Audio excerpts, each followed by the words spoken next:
My name is Arin Lindauer, and you're listening to A Life Without Struggle. I'm a wife, a mother of 2 wonderful children, a 2-time best-selling author, and a highly driven and successful entrepreneur. In my 17-plus year career as a mindset and health expert, I know what holds women back from a life you only dream about. Whether you're a CEO, a businesswoman, or executive, I started this podcast because I have been where you are, and I know you want and deserve more out of your life. I believe women are limitless. We just get lost along the way. The process to get you there is the topic and purpose of this podcast. When you understand what you want, you can truly step into a life without struggle. Welcome, and I'm so thankful you're here. Welcome back to another episode of Life Without Struggle. My name is Arin Lindauer, and today, this one's going to be a good one. Now, I'm pretty sure I probably say that every time, but it's going to be a good one. So today what we're going to talk about is all the hype. So I tried to pick a lot of things that are just out there on the internet in the health wellness space because it's wild. And it's wild what comes into our news feeds, what we see all day long. So anyways, I'm hoping that this is super helpful and can help kind of debunk or give you the context that you need for some of these just different things that are being hyped. Okay, so today is all about the hype, all the things. And so we are going to talk about weighted vests or no weighted vests. We're going to talk about peptides. What's the hype around all these peptides? HRT. And we also are going to go into your cold plunges and your saunas. So if I didn't touch on a topic that you're like, yo, I need to know more information on this, I want you to send that to me because, I love debunking this stuff for you guys. So anyways, I know everyone scrolls their social media and pops, different things. Well, currently I've seen multiple women, touting the weighted vest, or I saw another woman just asking, what's the hype about this? Is this a real deal? And so I wanted to talk about, the pros and cons of wearing a weighted vest. So, what's my take on it? Do I personally use a weighted vest? I actually do not. Now, the reason I personally do not wear a weighted vest is I have knees that are like an 80-year-old. Okay, so I have some pretty good arthritis going on, but I've been able to really mitigate a lot of the inflammation. I move around most days without any pain, and I am literally bone on bone. So that's where I'm coming from and why I personally don't use a weighted vest. But I wanted to give you some more like pros and cons. Why would you use it? Why would you not? And so a weighted vest, and if you're not sure what this is, this is like where you see women wearing these like tactical looking vests that kind of Velcro on, and you can basically put a different types of weights in there. You can make it as heavy as you want. Now, there's a lot to this. So I want to give you guys a full picture on this. Is why you would want to wear a weighted vest is it can help boost like some strength and some endurance, okay? Because basically it's going to take a normal activity such as walking, and it's going to make more resistance than what just your body weight would have been. It can help with bone density as well. So, okay, cool. This all is sounding good, right?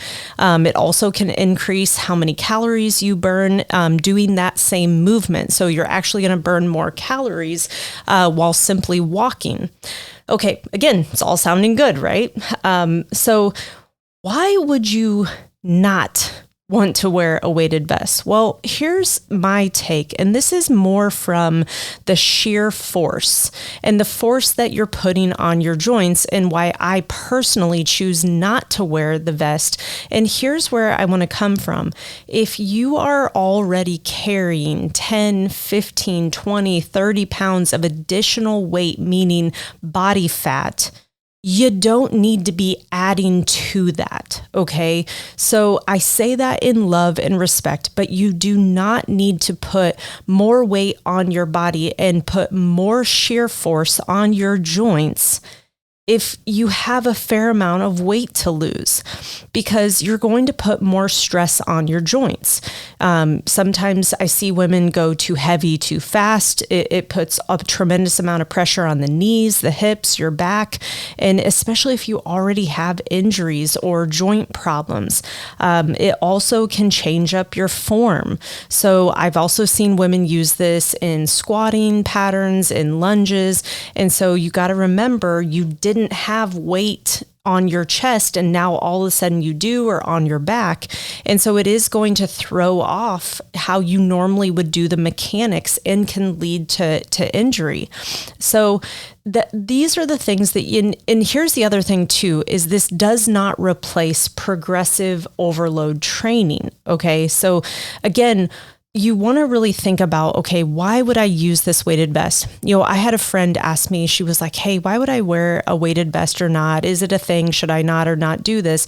Now, she does not have in particular weight to lose. And so here's what I said to her is I said, hey, if you were to wear a weighted vest, I would say, cool, but what would be your purpose? Why would you want to do it? And so for her, if she only had 15 minutes instead of 30 minutes to get a walk in, okay, cool. Put the weighted vest on, get your maximum benefit, maximum calorie burn, which is all she's looking for in that walk. And if she only had 15 minutes, okay, cool. Put a little extra weight on and get more bang for your buck.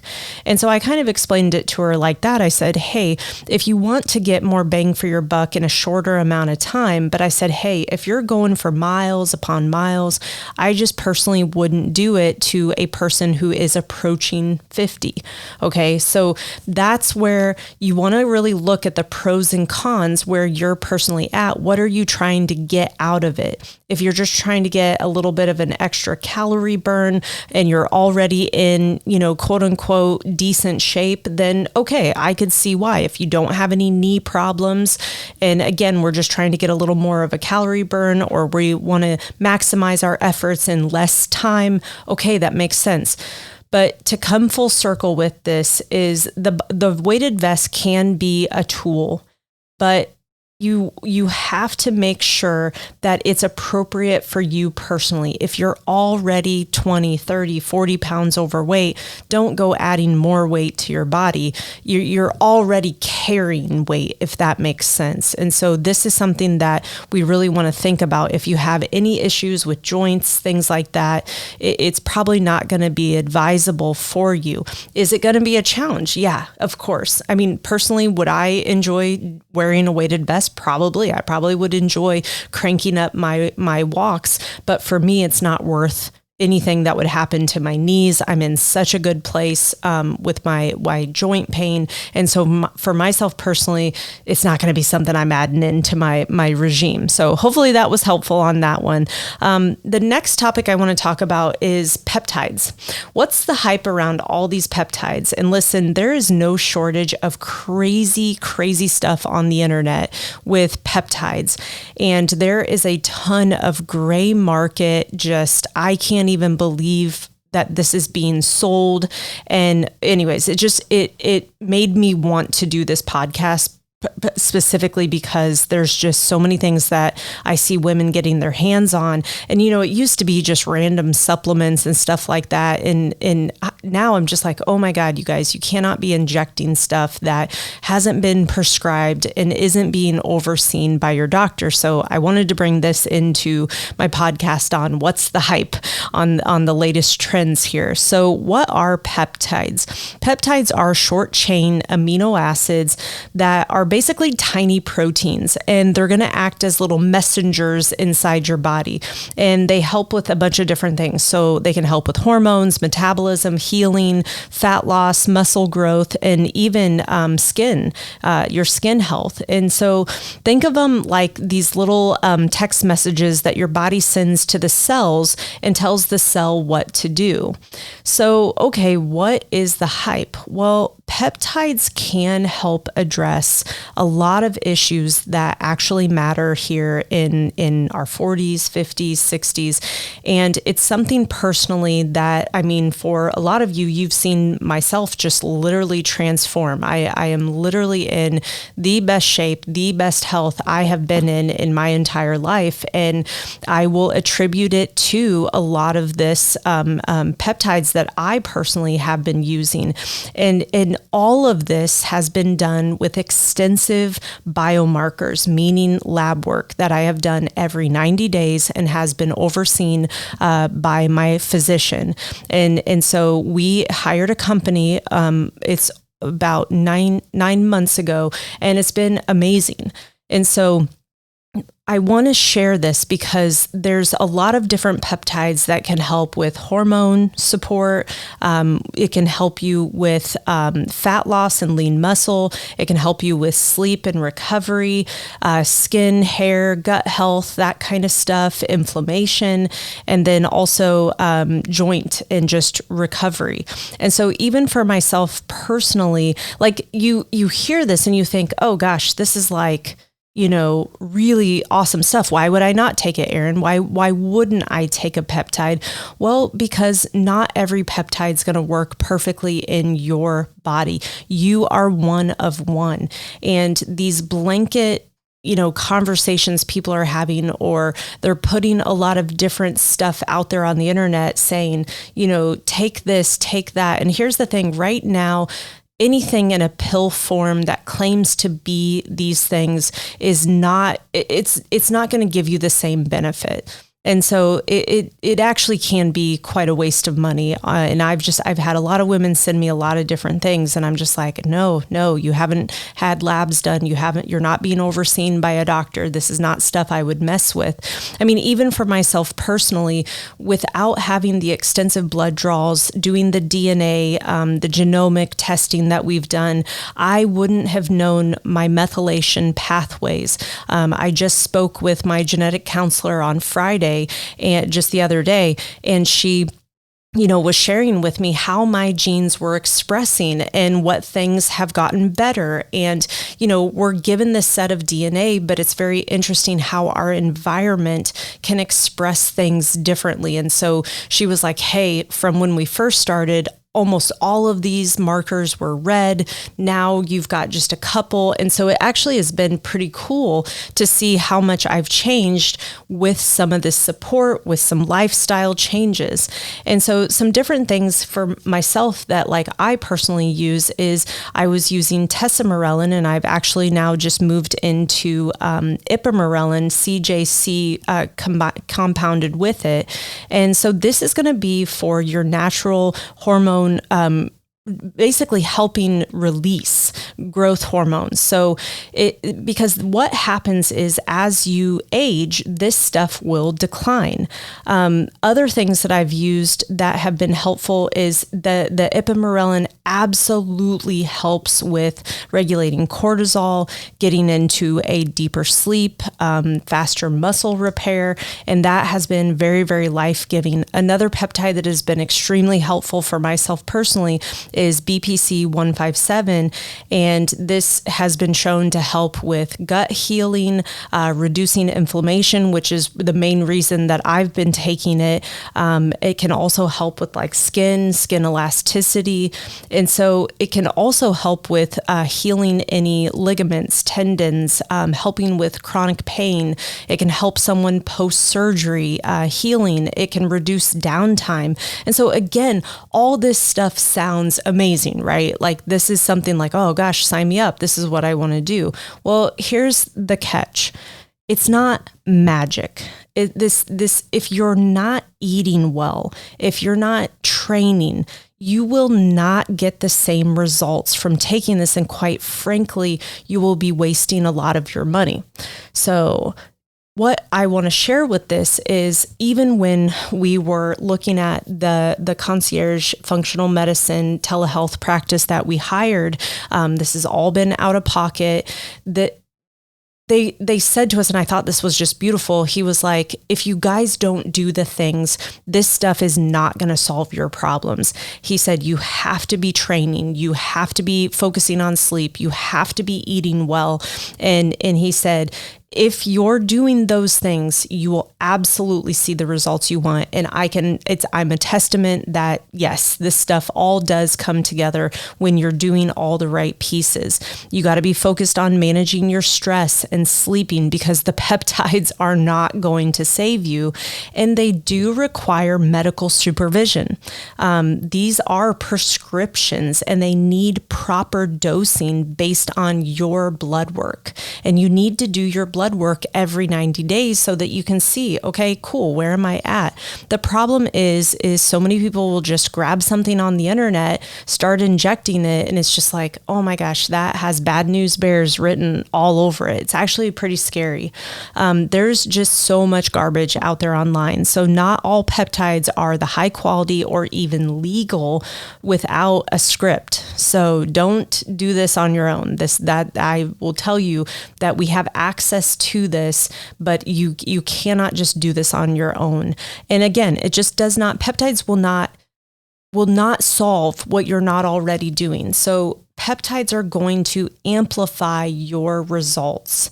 So they don't replace discipline and the consistency. So the bottom line that I will tell you with this is peptides can absolutely be game changing. For myself and my husband, it has been very life-giving. We've seen, other peers and colleagues who had been using them, and we were like, holy moly, they look amazing. But more importantly, my biomarkers are getting better and better and better. I'm actually aging in reverse, which is just one of the coolest things ever. And so it can be helpful from a hormonal shift, from getting rid of stubborn fat, recovery issues, inflammation, but they're a tool. They are not a shortcut.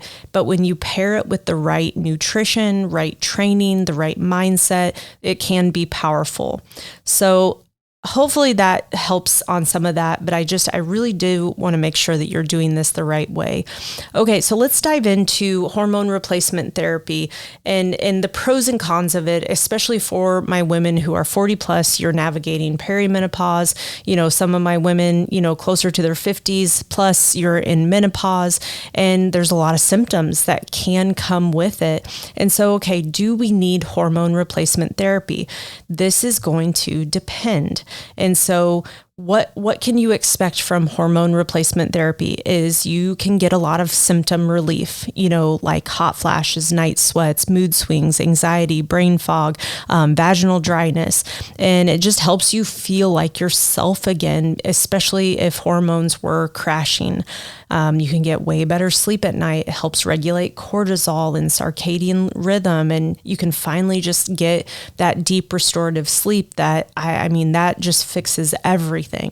Bone health, estrogen is important for bone density. And so this can help with any risk of osteoporosis. You can get good effects from your heart. So HRT can help with any cardiovascular disease, especially in younger post-menopausal women. Helping you with your muscle mass and metabolism. We can help improve just your overall quality of life. You can get your mood, your confidence, your libido back, and just many women feel so alive. So again, just kind of like the peptides, it's like, well, shoot, sign me up, right? Well, okay, there's the other side of it. So the other side of it is the cons. So this is not a one size fits all. Every woman's hormone profile, medical history, and symptoms are different. HRT needs to be personalized. There is not a Band-Aid quick, like this works for everyone. The potential risks are you can have risks for blood clotting, stroke, breast cancer, depending on the type and the delivery method and timing. Bioidentical and synthetic hormones, like it matters. You want to have bioidentical versus synthetic. You also want to monitor this. You need to be, and so let me pause on this one. I have had more women than I care to share tell me that they're on HRT and they haven't had a single lab. Okay, so this is all based on symptoms. Well, guess what? A lot of symptoms can mimic a lot of different things.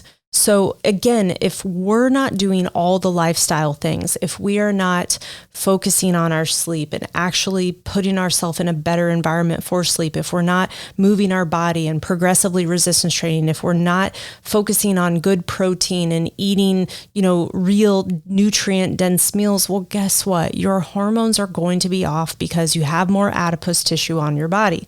So does that mean we go on HRT and it solves our problems? Probably not. I've seen countless women go on different forms of estrogen and actually gain weight. And it's probably one of the most frustrating things I've seen them endure. So you have to have lab work, and specifically lab work that is done every 90 days by a practitioner who knows what they're doing, and not every doctor. And this was something that even myself, we put doctors on a pedestal, and rightfully so, but not every doctor is trained in hormones. Okay. So it's important for us to go to the right person who has a lot of experience. And the other thing too, is you want to consider getting your hormones. If you're still cycling, you need to go on your 21st day or as close to your 21st day of your cycle. So again, HRT is not going to be a magic pill if you're still eating like crap. If you're still eating a ton of processed food in and out of the drive-through, you're not training your body, you're living in a super stress spiral, don't expect the hormones to come and save you. And here's the other thing too, it may not be forever. Some women choose to taper off, okay? And especially too, if you have lost weight, your hormones will change. It's a good thing. So this all really depends. And so the bottom line is it can be life changing, but it's not a plug and play solution. And we need to work in combination with really good nutrition, understanding strength training, stress management, and just real lifestyle changes, but then also a provider who is going to order your labs, oversee all of this, meet with you frequently, asking you questions. How do you feel? All of that kind of good stuff. Okay. So hopefully that one helps too, because that one I see a lot of women go down a really, really hard rabbit hole. They end up actually even gaining weight in the process, which is not what anyone wants. Okay. Last what's the hype is on cold plunging and sauna. So we're going to talk pros and cons of both of them. So here's the deal. This has been such a hype and it's so interesting, but saunas and I personally do both, and I'll share why I personally do them. For myself, heat is such a healing from more of an emotional, mental thing for me, but it also is one of the best things for me from a detoxing standpoint. So a lot of my genetics really came back to needing to detox. So needing to detox from a multitude of things. And one of the best ways to detox is actually through sauna. And so I try to sauna, minimum once a week, but I really do try to get more than that, close to like 3 times a week in a traditional sauna. So I personally use a sauna that gets up to like 194. It's between like 189 and 194. And I sit in it about 15-20 minutes is what I do. So pros of a sauna is detoxification. So detoxification and skin health. So sweating helps eliminate toxins. It improves circulation and it can give your skin kind of that glow up look. Well, yeah, if you're sweating your off, but just kidding. But the benefits from that. It also can boost metabolism and fat loss support, because what it does is it raises your heart rate, increases calorie burn, and it can support weight loss. But I would not look at a sauna as my main mode of losing weight. It can lower stress and balance cortisol. Again, another thing for myself personally, because it down regulates the nervous system. And again, that's even myself, I can feel, because when you get into a sauna, what's interesting is it actually like revs you up. And I mean, there's moments when I'm sitting in it going, oh my gosh, I can't handle one more minute. But you show yourself how you can control your nervous system. So you get better mental clarity, you can sleep better, reduce your anxiety, which is another one for myself personally. It also can help with hormones. And so using this, you can help with growth hormone and reduce inflammation. And this, again, is just another big one for myself personally, and why I felt so compelled to invest in getting one was because of the growth hormone and reducing inflammation. And then the other thing too is it helps improve recovery and muscle function, because you're increasing your blood flow, and that's going to help.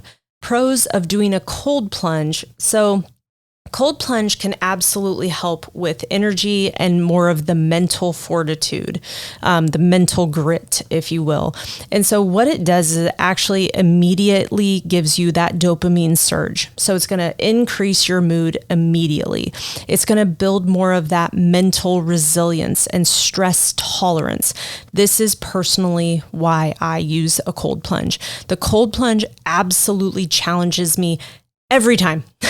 And every time I don't want to do it. Okay. There's probably nothing I dread more than getting in the cold, even to this day. And we've been cold plunging for probably, I don't know, 4 or 5 years, something like that. And I never thought I would actually even do it. But here's the funny thing is I can never do a cold shower, but I can do a cold plunge. Cold shower, I don't know. It's like I can get out of it. The cold plunge, you're like, you're in. Once you're in, you're in. But what I personally use it for is that fight or flight feeling. And I can calm myself down within about 20, 30 seconds. Consequently, how that has impacted me in my normal everyday life is I don't feel myself getting as charged. I don't feel myself getting as anxious. I can control my state, my mood, much, much better. And so for me, this has been one of the best things for myself personally, because it absolutely has shown me with proper breathing, I can regulate my central nervous system when I'm in that like fight or flight or more anxious state. I actually find myself actually not being in that anxious state. Some other things that the cold plunge can provide from a benefit standpoint is reducing inflammation and pain. So it can help with chronic inflammation. So that, and it can help actually with autoimmune. And so you got to play with this too, because not everybody is going to benefit from this, but it's also what's your response to it and what do you develop a tolerance to? So it's kind of an interesting piece of it. Also, it can help with boosting metabolism because it increases the brown fat activity. It's that good fat that burns calories, aiding in your metabolic health. So it can also help with like lymphatic drain, which can help reduce puffiness and improve digestion. So that's a good one. So here's the cons for both sauna and cold plunge is it will not replace the things that you do for your diet or your training. These are just tools. These do not solve your weight loss problem, like they don't solve all your inflammation problems. And the other thing too is it can actually be more stressful if you overuse them. So if you're already burned out, adrenal issues, getting in a cold plunge or even a sauna could put more stress on your body. So that's where this is like a catch-22 is, could it eventually turn into not being as stressful on your body? For sure. So this is where this kind of gets a little gray. Cold plunging can be hard to tolerate for some people too. So if you have poor circulation, I know for Tony, he has the Raynaud's. So in his hands, his fingertips, it can be pretty challenging on him. He sometimes will just keep his fingers out. So because because of having Raynaud's. So you want to start slow with a cold plunge. You do not need to sit in it for 8, 9, 10 minutes. I've seen these people like, oh, I sat in it for blah, blah, blah. And I'm like, actually, that's not a good thing. I personally sit in it from a minute and a half to maybe 2. I think the most I've ever done is 3, but it was just because I lost track of time. But really 1.5 to 2 minutes is all I ever do. The sauna, 15 to 20 minutes is where most people see the health benefits. Also, the sauna, if you feel fatigued or dizzy, if you're not drinking and replacing with electrolytes, that's extremely important. And you need to do consistency. Like a one-off session, cool, you feel better, but that's not giving you long-term benefits. So it really needs to be a regular practice. So the bottom line on cold plunges and saunas is they can be helpful. They need to be used intentionally and in the context of doing all the things. So if you haven't noticed, a theme with this is we still need to resistance train. We still need to have a good nutrition, and these things can then enhance. So you have to start with the foundation before you would even consider needing any of these things. But when you put them all together, it can truly be game changing. So shoot me all the questions. I geek out on this stuff. I read the science. I listen to multiple podcasts myself personally before I ever latch on to anything. The peptides I had been researching for a very, very long time and just understanding pros and cons around them. But once I understood how it all works together from the blood work and the DNA samples and things like that, you can really feel secure in what you're doing with the right doctor overseeing everything and also being able to communicate with them. I think that's been something that's really helped me is like, hey, I'm feeling this way. Okay, cool. Back this down. And I mean, that has been really, really helpful. So anyways, I hope this was helpful. And yeah, it's not all worth the hype, is it? All right. Take care, ladies.